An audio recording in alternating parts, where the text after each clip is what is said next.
Dia berkuasa melalui kita. Ia telah melucuti pemerintah-pemerintah dan penguasa-penguasa dan menjadikan mereka tontonan umum dalam kemenangannya atas mereka. Kolose 2 ayat 15. Dari ayat pembuka kita melihat bahwa Yesus telah membuat setan dan pengikutnya menjadi sebuah tontonan di neraka.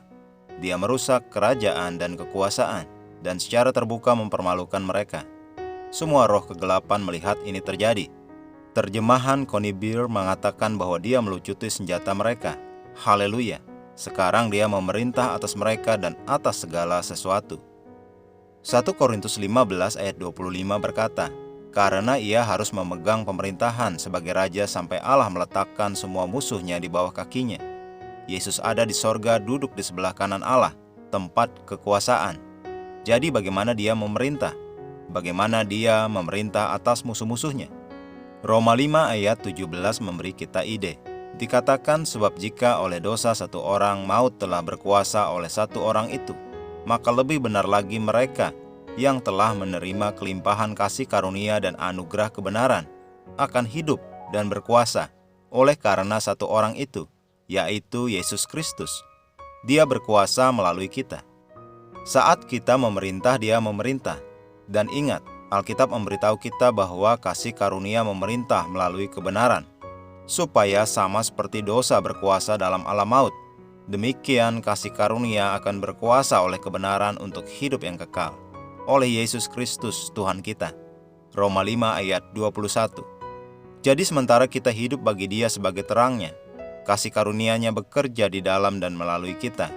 Kasih karunia-Nya untuk memerintah. Haleluya! Pekerjaan kita sangat cocok untuk kita, yaitu untuk memerintah di alam kehidupan dan menampilkan kebajikan dan kesempurnaan Kristus.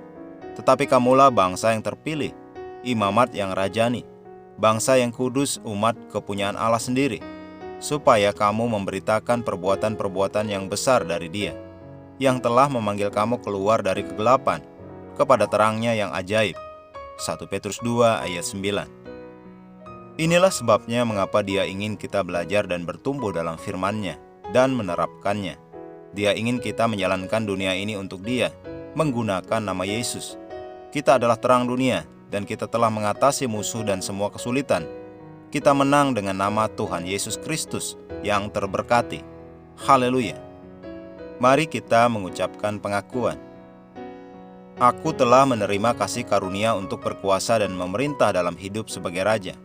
Oleh karena itu aku menjalankan kekuasaan atas keadaan, iblis dan pengikutnya.